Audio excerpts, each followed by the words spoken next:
Hi-oh, Silver! Brace yourself as we gallop through the thrilling world of the Lone Ranger, a legendary radio show that echoed through the airwaves with the beat of hooves and the call of justice.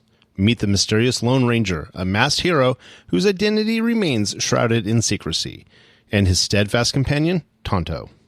In the vast expanse of the Old West, the Lone Ranger and Tonto rode together, their deeds echoing through the canes and prairies. The Lone Ranger, a symbol of justice and righteousness, rode on the mighty Silver, his white stallion, with Tonto at his side on the ever-loyal Scout. The Lone Ranger's silver bullets and unwavering commitment to justice made him an icon, a lone crusader against the forces of lawlessness. Tonto, his trusted companion and a skilled tracker, stood by his side, adding depth to their dynamic duo. Together, they rode their steeds, Silver and Scout. The Lone Ranger and Tonto galloped into the hearts of our listeners, and their adventures becoming legendary. The sound of the galloping hooves and the Lone Ranger's stirring call, "Hi-oh, Silver!" became synonymous with justice prevailing in the Old West.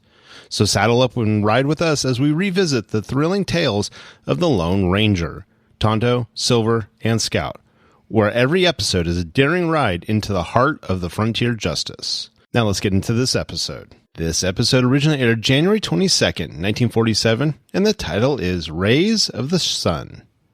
Hope you enjoy, and again, thanks for listening.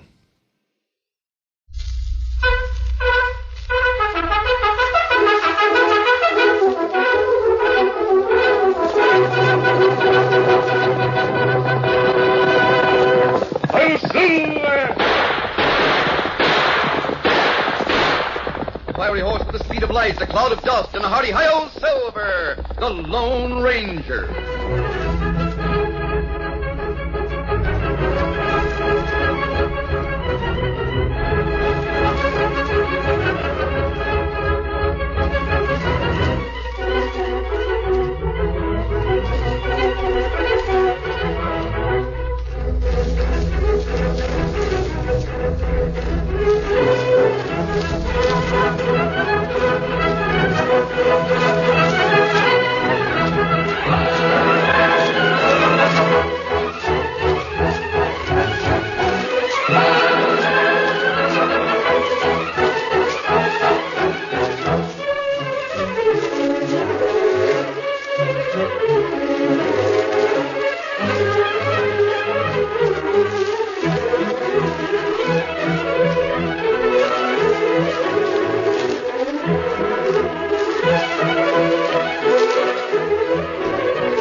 With his faithful Indian companion Tonto, the daring and resourceful masked rider of the plains led the fight for law and order in the early western United States. Nowhere in the pages of history can one find a greater champion of justice. Return with us now to those thrilling days of yesteryear. From out of the past come the thundering hoofbeats of the great horse Silver. The Lone Ranger rides again. Come on, Silver. Let's go, big fellow. Hi-yo, Silver! Hi!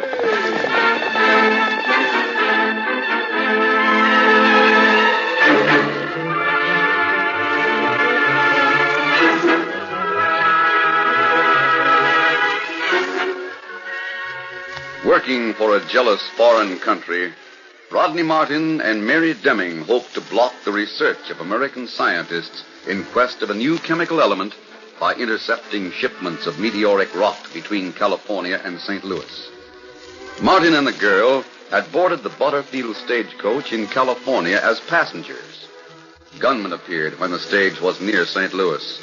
They killed the guard and driver and unloaded the shipment of rock, which they took to a nearby cave. The Lone Ranger had been especially appointed by the government to assist a federal agent in protecting the precious cargo. He found Inspector Black in the cave, where he uncovered the stolen goods. Martin's men appeared, and in the fight that followed, the gunmen were defeated. The Lone Ranger's victory, however, was far from complete.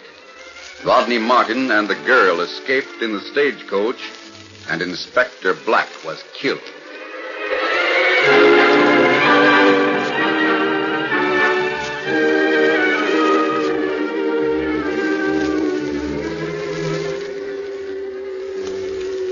The lodestone walls of the cave were scarred with bullets.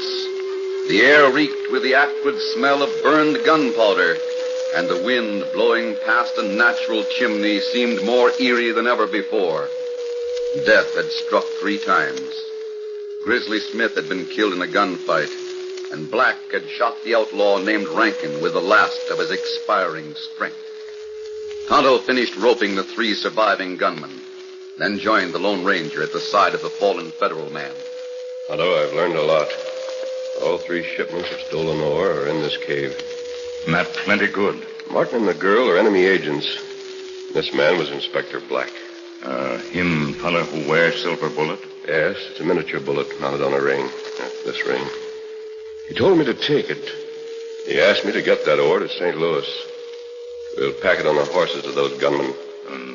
What we do with the prisoners? We'll leave them here. The law can send a man from St. Louis to get them. Black tell name a man in St. Louis? No. He told me to take the ring, then died before he could say any more. That's bad. Yes, it is. I'll keep this disguise on and go to St. Louis alone. I'll have to look around and find the man who's to take over the responsibility of the ore. And what me do? You follow with the horses as far as the 3 Pines. You know where that is? Me know. 3 Pines, where trail go close to canyon. Yes. I'll wait there until I join you. With enemy agents around, we can't take any chances of delivering the ore to the wrong man. Now let's take care of Black, then load the horses.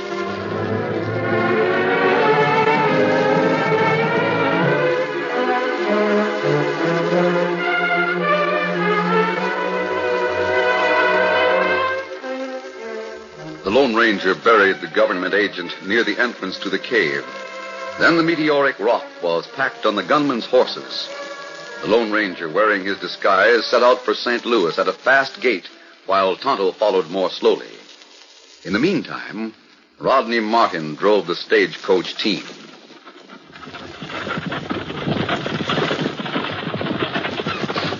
The trail to St. Louis was broad and smooth. Mary Deming sat at Martin's side. That Lone Ranger. Hadn't have been for him. We were lucky to get away, Martin. I know it. If the Lone Ranger has captured any of those men alive, they may tell all they know about us. I'll deal with them when the time comes. Other things are more important. We've got to see that the meteoric rock doesn't reach St. Louis.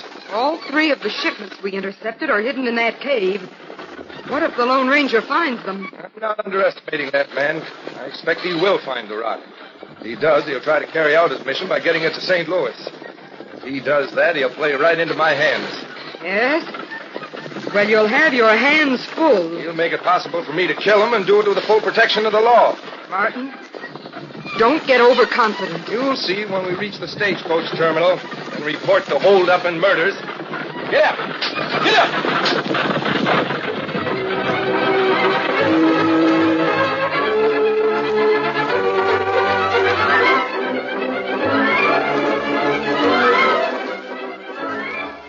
The sheriff's office was right next door to the terminal station of the Butterfield stage. Deputy Specs Miller sat at the desk of the sheriff. He was reading a report which he held close to his watery eyes and read it through steel-rimmed spectacles. When the door opened, he removed the glasses and blinked at a well-dressed man of dignified bearing who had entered the room. Howdy, stranger. I'm looking for the sheriff. Well, I'm the deputy sheriff. Miller's the name. Sheriff's next door at the Butterfield stage office. My name is Hamilton. J.C. Hamilton. Yes, sirree. I'm glad to know you, Mr. Hamilton. Just call me Specs. That's what everyone calls me on account of these here eyeglasses. Now, what can I do for you? I'm expecting some goods on the Butterfield stage. But this is the sheriff's office. I know. It's the sheriff I want to see. I have a letter here. Oh, letter, huh? Means I got to put my spectacles on again. Can't see close without them, and can't see far off with them. Well, the stage is inside. Oh, Sheriff, This here's Mr. J.C. Hamilton. Well, howdy, Hamilton. My name's Grant. Glad to know you, Sheriff Grant. Sheriff, there's a letter here. Yeah? Mr. Hamilton is authorized by the government in Washington to take over a wooden chest that's coming on the stage. What's in the chest? I don't know. Hey, fellas, here comes the stage. Ain't Jim Clark driving it. Eh? There's the stage. I'll see you later. I'll go with you. Hey, Sheriff, you better come out here. There's something wrong. Just a minute. Wait till I find the case to my eyeglasses. Well, hurry up, Specs. There seems to be something going on. These two, both of them dead. Now, hold on. Don't all of you try to talk at once. Quiet down. I'll tell you what happened, Sheriff. I was a passenger on the stage. He was driving it when it come in. The name is Rodney Martin. This young lady is Mary Deming. You come all the way from California? That's right. Hey, Sheriff, the guard and driver both inside. They're dead. Dead? The work of a masked man and an Indian. They also stole the gold ore. Gold ore? There's a chest full of it. Ore from the richest vein that's ever been found. Well, not only that, they tied up Miss Deming and knocked me out. Where did it happen? On the trail 2 hours west. And I demand that you send men out at once. I'll see that murderous pair brought to justice if it's the last thing I do. We'll get after him as soon as I swear in a couple of special deputies. I'll go with you. I can identify the killers. And I. That ore was government property. I'm going too. I can confirm Mr. Martin's identification. Them clothes ain't fitting for riding. I have riding clothes in my grip. I'll be ready by the time the sheriff has his men organized.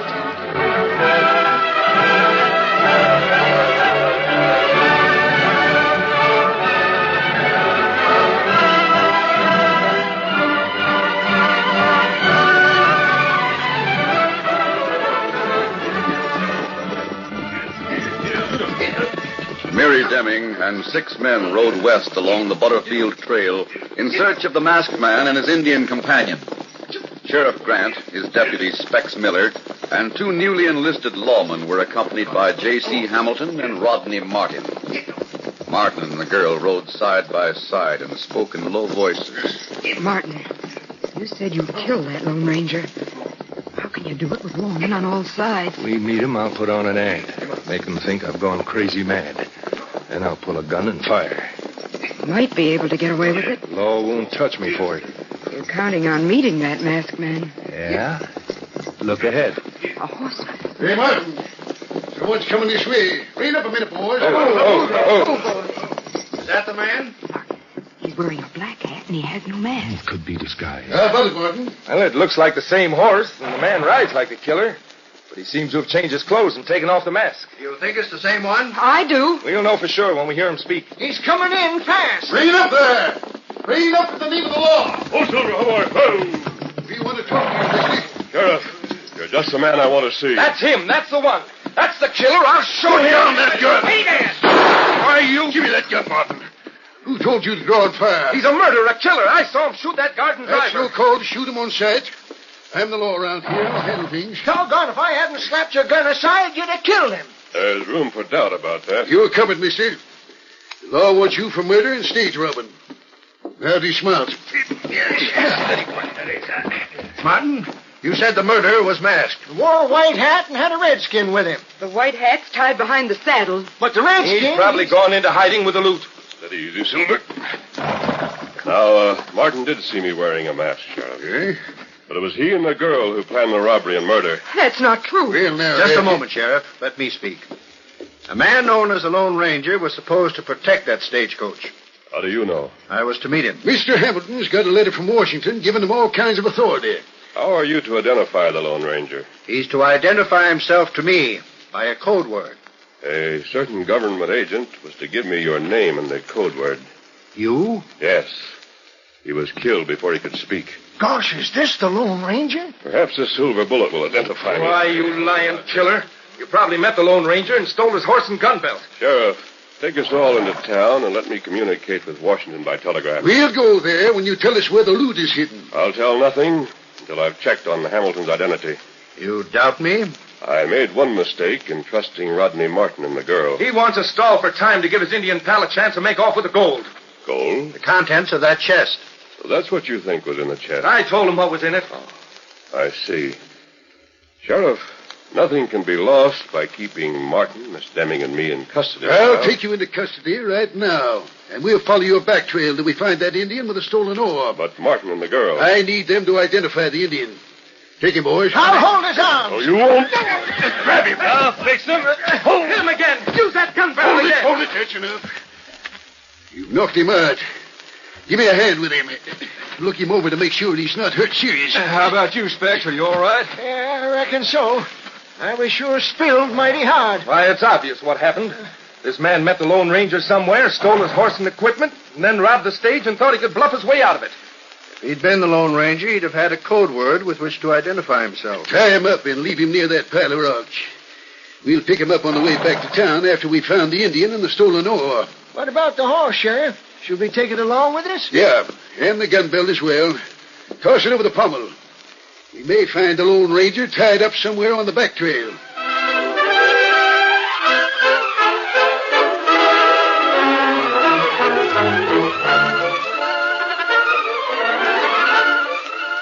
The curtain falls on the first act of our Lone Ranger story. Before the next exciting scenes, please permit us to pause for just a few moments.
Now to continue our story.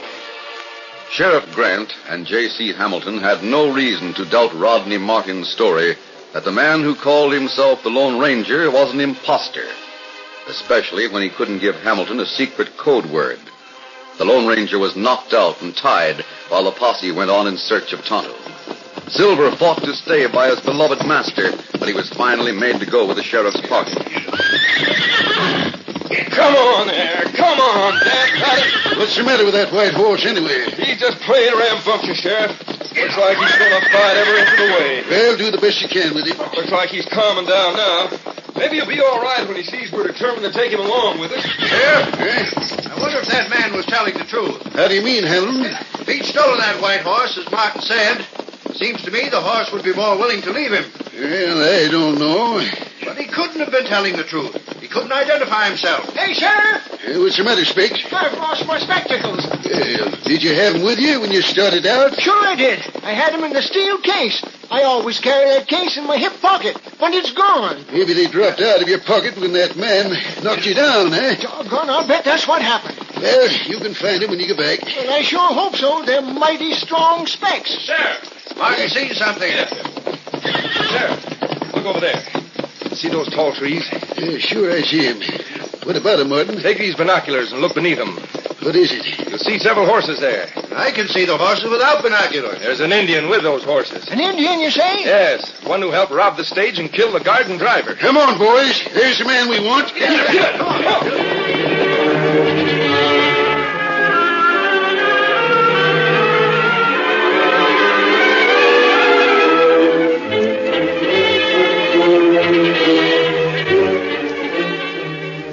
The Lone Ranger recovered consciousness with the sweltering sun beating down upon his face.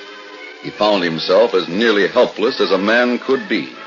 His ankles were securely lashed together, and his hands, crossing his chest, were tied at the wrists.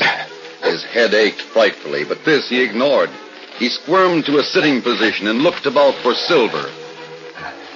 Where is he? Silver! Silver, where are you? His voice rang out across the plains, but there was no response. He wondered how long he'd been unconscious. And then came the sickening realization that Tonto would certainly be found along the back trail. Tonto and the meteoric rock. And after that, Martin would find a way to lead the lawman to the cave, a way to release the captured members of his gang and massacre the sheriff, his deputies, and the man from Washington. Time became a factor. Black had only lived a little longer. Long enough to pass the word that would identify Hamilton. He strained against the ropes, but found the effort futile. And then a glint of something brilliant caught his eye. A few yards away, he saw a shiny metal case. Spectacled case. It was the one that had fallen from the pocket of the deputy during the brief struggle. It seemed unimportant. The Lone Ranger again tried his strength on the ropes about his wrists, then gave up this effort as hopeless. Again, the sun reflected from the gleaming spectacle case stabbed at his eyes, and with it came an idea. An idea that gave the bound man's spirits a lift. I wonder. It's possible. He inched his way along the ground, squirming and sliding inch by inch, foot by foot, toward the lawman's spectacles.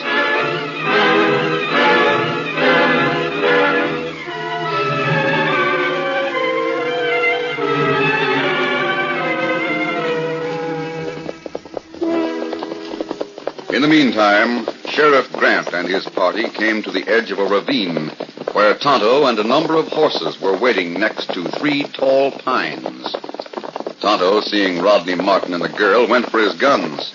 But when he saw that others of the party wore the badges of lawmen, he relaxed. Who there? Oh. Is this the Indian? That's the man. Get your hands up. Put him up. We get you covered. That was Silver. You're doggone right, it's Silver. Look out for that horse. He's broken loose. There he goes. He's getting away. Look at him travel. He's running back. Never mind that horse. Let him go. This Indian's the man we want. Stand where you are, Redskin. I want to take you in alive, but I won't hesitate to shoot.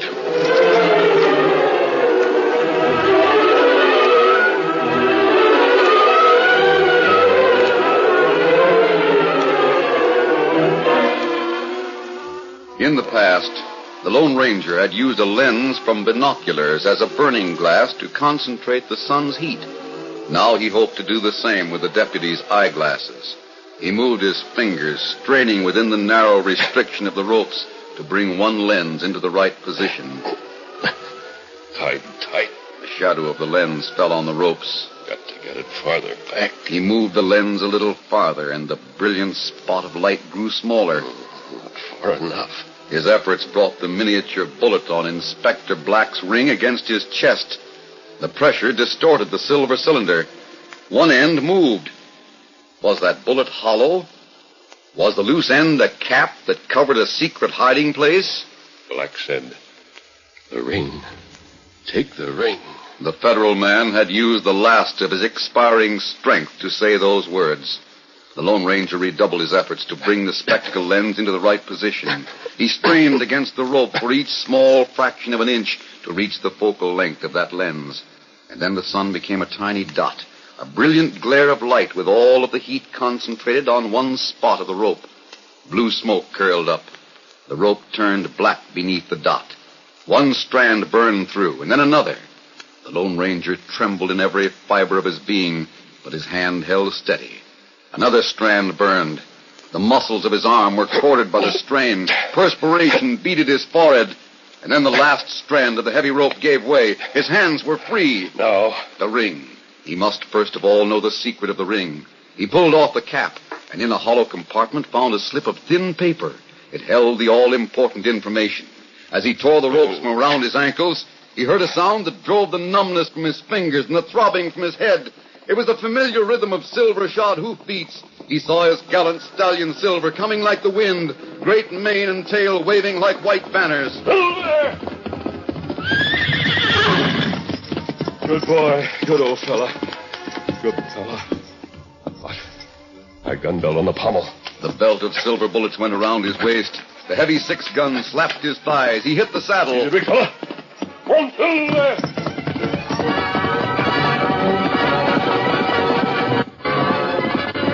As he rode, the Lone Ranger stripped off the old shirt, used it to wipe the stain and sweat from his face, and then discarded it. He drew his own shirt from the saddlebag and put it on while the cool wind fanned his face, unmasked and undisguised. A mask went into place across his eyes. Now he was the familiar figure, the masked rider known throughout the length and breadth of 7 states. the Lone Ranger. Hail Silver!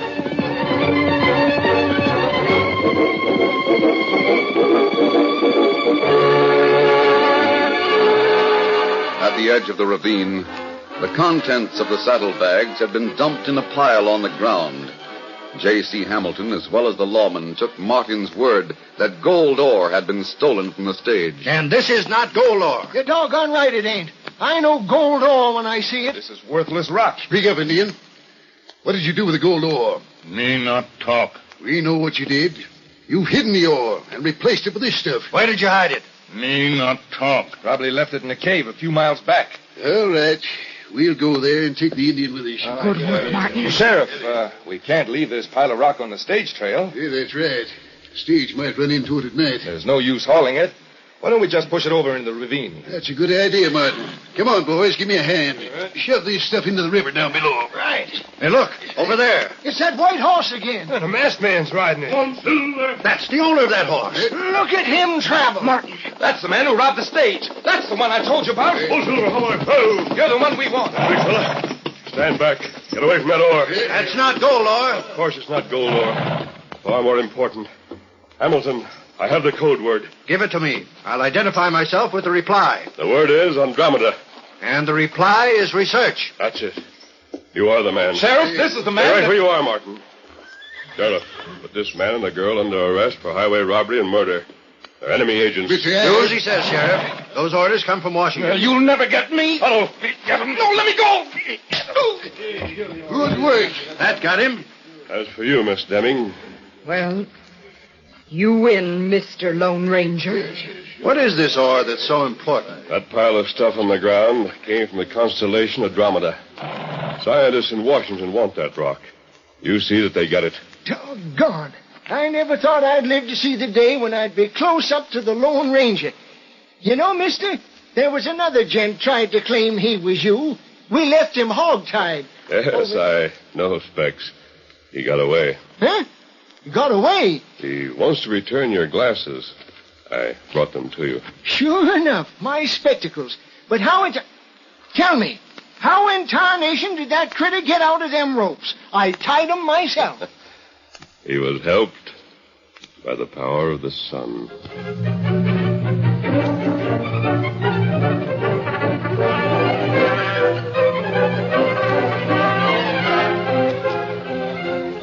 It was weeks before the Lone Ranger had official word that the meteoric rock had been received in Washington. He told Tonto about it as the two sat beneath the stars. And the men in that cave told all they knew. Martin and all the others of his gang had been found guilty. That plenty good. It's a strange thing, Tonto. Martin might have succeeded if a pinpoint of light from the sun hadn't been hot enough to burn those ropes, or if I hadn't accidentally knocked the cap off this ring. That right. We don't realize what forces there are in nature. The energy in blasting powder is nothing compared to the force of lightning, or the waves pounding on a rocky beach, or the power of the sun itself. If man can ever harness those forces and make them work for him, there's no limit to what might be accomplished. Plenty power in sun. Yes. But what is that power? What makes the sun so brilliant that it lights every one of the planets? The moon, the earth. What makes it so hot that it can sear the grass on Earth 100 million miles away? What power drives the Earth through space? What force sent that meteor to Earth? Me wonder. What will the future hold if mankind ever harnesses such powers as these? Look, Kimasabi. Yes? Look up there. You see it? Streak in sky. Yes. Another meteor blazing through our atmosphere. I wonder where that one is going to land.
have just heard is a copyrighted feature of the Lone Ranger, Incorporated.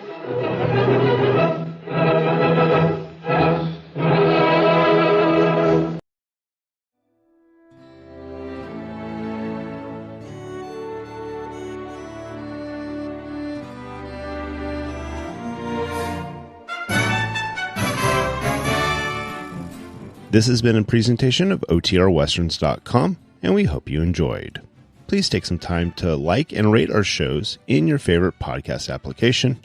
Follow us on Facebook by going to OTRWesterns.com/Facebook. Subscribe to our YouTube channel by going to OTRWesterns.com/YouTube. And send us an email, podcast@OTRWesterns.com. You can call and leave us a voicemail, 707-986-8739. This episode is copyright under the Attribution Non-Commercial Share Alike Copyright. For more information, go to OTRWesterns.com/copyright. Have a great day, and thanks for listening.